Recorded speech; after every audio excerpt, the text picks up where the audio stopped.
Assalamualaikum warahmatullahi wabarakatuh. Pada kesempatan hari ini kita nanti akan belajar teori keperawatan yang dibawa oleh Patricia Benner dengan teori from novice to expert, dari perawat pemula menjadi perawat yang expert atau ahli. Sebelum kita mulai, kita nanti akan lihat profil dari Patricia Benner dari riwayat pendidikannya. Patricia Benner adalah seorang profesor dari Universitas California San Francisco, dan untuk pendidikan S1 keperawatannya, dalam S1 keperawatan dia dapat di Pasadena College, Point Loma College. Kemudian untuk S2 keperawatan, Magister Science MS pada bidang keperawatan medical bedah, dia dapat dari Universitas California San Francisco. Dan kemudian untuk S3-nya, PhD-nya pada tahun 1982 dia dapat dari Universitas C. Berkeley. Baik, kita lanjutkan dari teori Patricia Benner from novice to expert. Jadi teori Benner ini from novice to expert nursing model, dari perawat pemula menjadi seorang perawat yang ahli. Patricia Benner mengembangkan konsep yang dikenal sebagai from novice to expert. Konsep ini menjelaskan bahwa perawat mengembangkan keterampilan dan pemahaman tentang perawatan pasien dari waktu ke waktu dari kombinasi landasan pendidikan yang kuat dan pengalaman pribadi. Nah, teori Benner mengidentifikasi 5 tingkat pengalaman keperawatan. Yang pertama adalah novice, pemula, kemudian pemula yang maju atau pemula lanjut atau advanced beginner, kemudian kompeten, perawat yang kompeten, kemudian proficient, perawat yang mahir, dan yang paling tinggi adalah expert atau perawat ahli. Filosofi dari Benner, pengembangan pengetahuan dalam keperawatan adalah kombinasi pengetahuan melalui penelitian dan pemahaman melalui pengalaman klinis. Jadi Benner mempunyai filosofi bahwa sebuah pengembangan pengetahuan dalam keperawatan itu didapat melalui dari sebuah penelitian dan pengalaman klinis. Ini filosofi dari Benner. Jadi pengetahuan itu didapat dari hasil-hasil penelitian yang dilakukan dan hasil-hasil dari pemahaman melalui pengalaman klinis. Pemikiran Benner ini dipengaruhi oleh pendahulu-pendahulu kita atau pendahulu teori keperawatan yang dibawa oleh Virginia Henderson. Benner telah mengakui bahwa pemikirannya telah sangat dipengaruhi oleh Virginia Henderson. Kemudian pemikiran Benner juga dipengaruhi oleh model Dreyfus, yaitu akuisisi skill, yaitu dipengaruhi oleh Dreyfus, menggambarkan 5 tingkat akuisisi dan pengembangan keterampilan. Nah, model Dreyfus ini menunjukkan kemajuan melalui tahapan oleh perubahan dalam kinerja dan dikembangkan dengan mempelajari pemain catur dan pilot. Nah, Benner ini mengadaptasi model Dreyfus untuk praktek keperawatan klinis.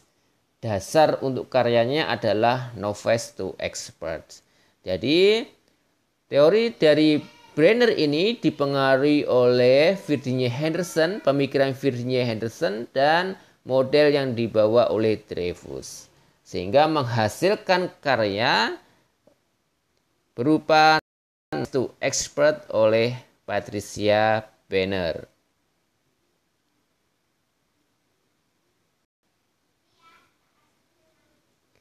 Bisa Anda lihat ini adalah model yang dibawa oleh Dreyfus dengan model yang dibawa oleh Benner. Jadi pada intinya tidak berbeda terlalu jauh Jadi Banner ini pemikirannya diambil dari Dreyfus ya, mulai dari novice, advanced beginner, competent, proficient, expert sama.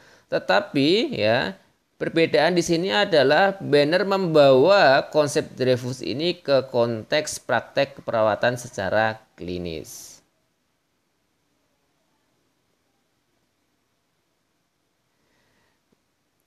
Novice to expert. Jadi tingkatan dari ya nursing proficient ya, tingkatan dari novice to expert atau dari pemula ke ahli, dari novice pemula, advanced beginner, competent, proficient, dan expert. Apa bedanya novice, advanced beginner, competent, proficient, dan expert? Kita bahas satu persatu.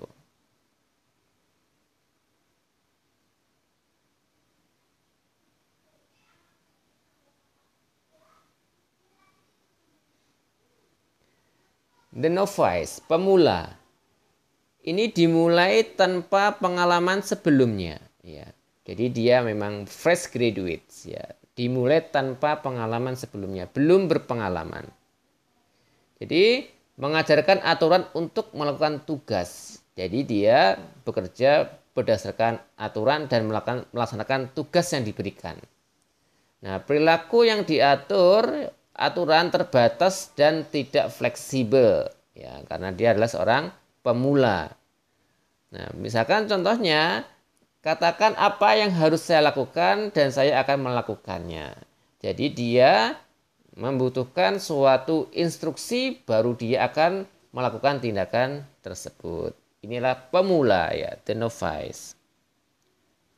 Kemudian selanjutnya adalah the advanced beginner, dapat menunjukkan kinerja yang dapat diterima ya, mulai dapat menunjukkan kinerja yang dapat diterima dan telah mendapatkan pengalaman sebelumnya dalam situasi keperawatan yang sebenarnya.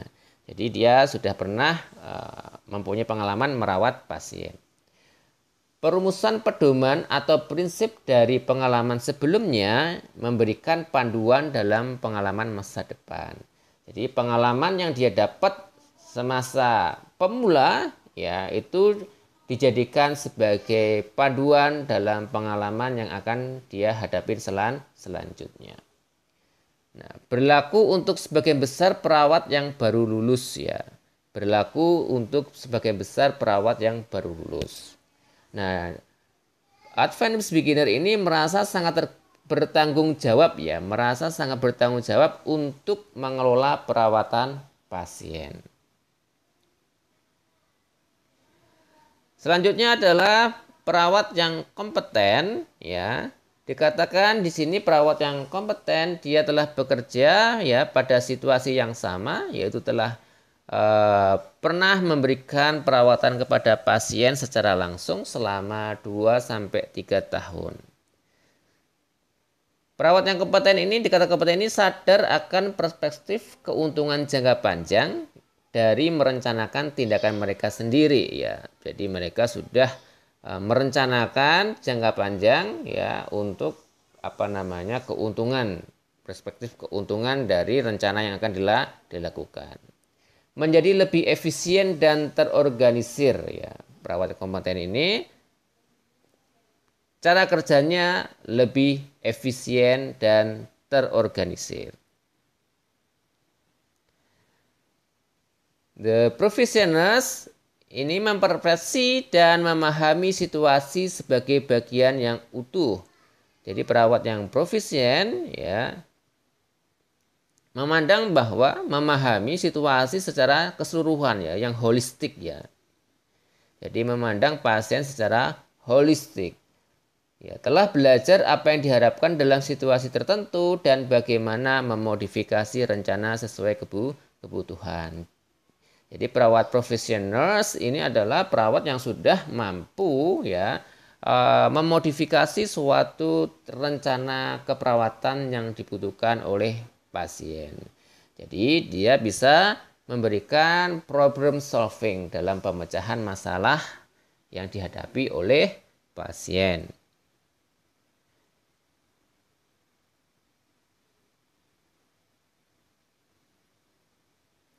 Yang terakhir adalah perawat expert, ya, perawat ahli.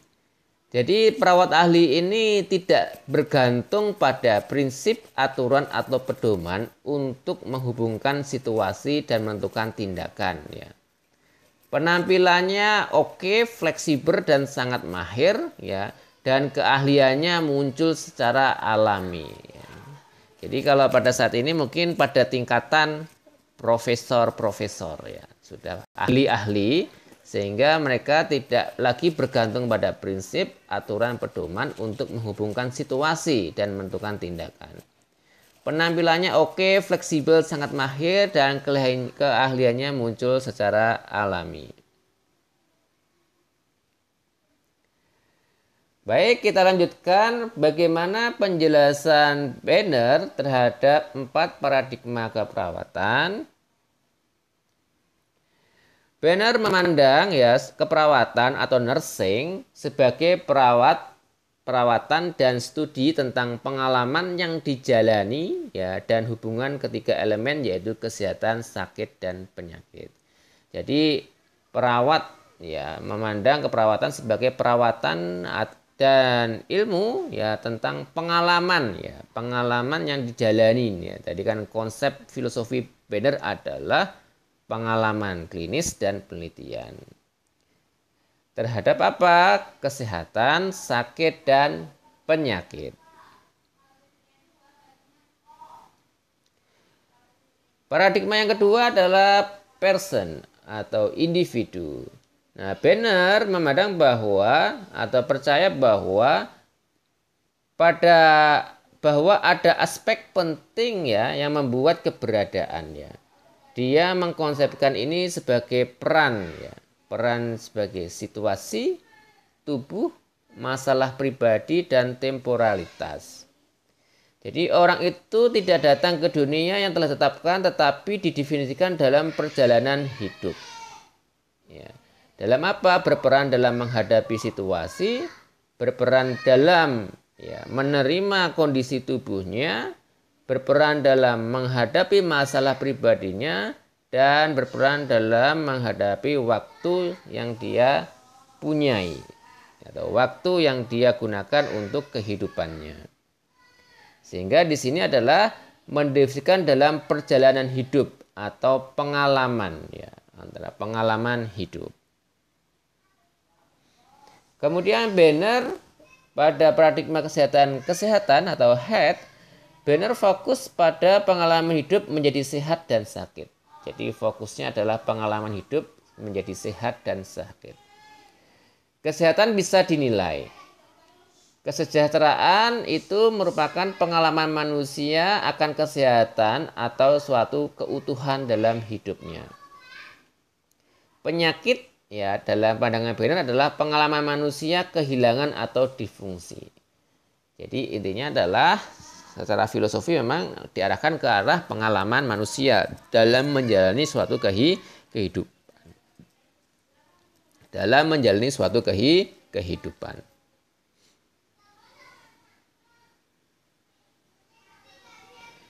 Environment, lingkungan, ya, Banner menggunakan istilah atau situasi daripada lingkungan. Jadi Banner menggunakan istilah situasi, ya, daripada lingkungan. Nah, penafsiran pribadi dari suatu situasi ini dibatasi oleh cara individu berada di dalamnya. Jadi penafsiran pribadi dari situasi ini adalah dibatasi oleh cara individu, yaitu cara individu berada di dalamnya. Yaitu apa? Bagaimana individu menanggapi atau bagaimana individu dalam pengalamannya menanggapi suatu lingkungan yang dia hadapi. Masa lalu, saat ini, dan masa depan seseorang mempengaruhi situasi mereka saat ini. Inilah pandangan Banner terhadap environment, lebih menggunakan istilah situasi. Ya.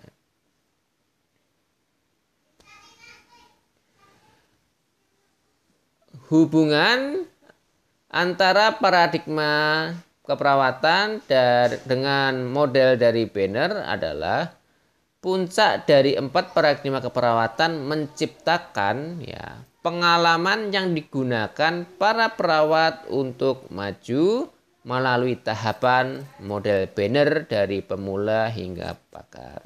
Jadi puncak dari paradigma keperawatan menciptakan pengalaman ya.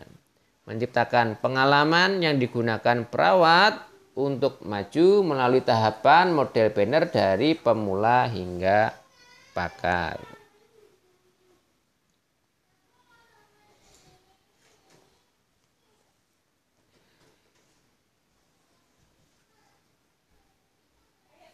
Banner ya dalam aktivitasnya ya dalam kegiatannya ya model ini telah disinergikan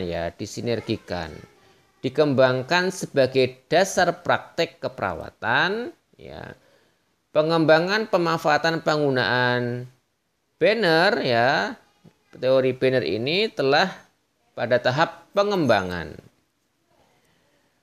menggabungkan kompetensi keperawatan dengan karakteristik pasien untuk meningkatkan hasil pasien yang optimal.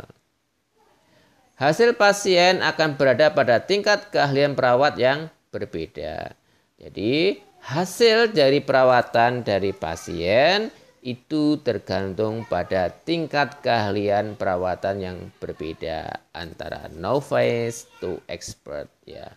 Dari novice kemudian advanced beginner itu nanti pasti akan berbeda dalam hasil yang didapatkan dalam proses keperawatannya.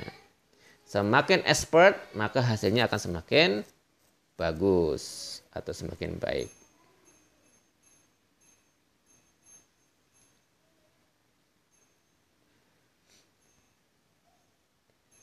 Kemudian teori Banner ini juga ya digunakan untuk ya mengetahui tingkatan-tingkatan dalam level suatu perawat ya, dalam level suatu perawat ya. Jadi ada perawat associate, ada perawat klinis, ada perawat advanced clinical, ada perawat pendidik dan ada perawat spesialis. Ya. Sebagian besar didasarkan pada tahapan kompetensi klinis. Ya.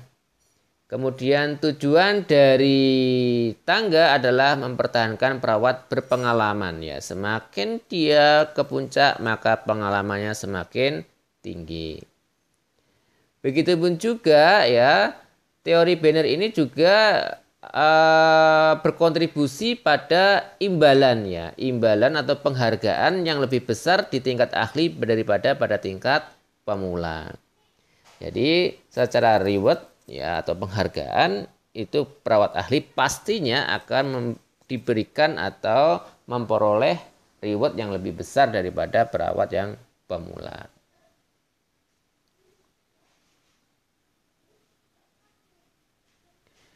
Kesimpulannya ya pada teori Patricia Banner ya model ini dapat diterapkan di semua bidang keperawatan ya.